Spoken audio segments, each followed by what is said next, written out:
नमस्कार. Thank you so much माझ्या आधीच्या झिंग्याचा झटका या रेसिपीला खूप छान प्रतिसाद दिल्याबद्दल. आज आपण बनवणार आहोत मालवणी पद्धतीमध्ये कोलंबीचं सुक्कं. तर याच्यामध्ये काय करायचं आहे, तेलामध्ये तेजपत्ता, आलं लसूण फोडणीला घालायचं. त्यानंतर कांदा उभा किंवा बारीक चिरूनही घालू शकता.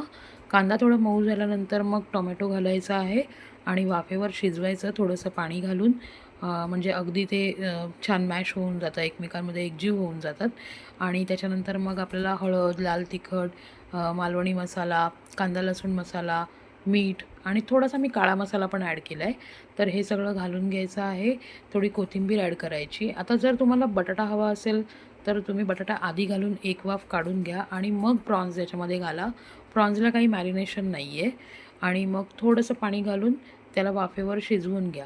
म्हणजे जवळजवळ 80% पर्यंत हे सगळं शिजलं ना, बटाटा बघा अगदी लगेच कट नाही होत आहे. तसा शिजल्यानंतर मग त्याच्यामध्ये आपलं जे मालवणी पद्धतीचं कांदा खोबऱ्याचं वाटण असतं ते घालायचं.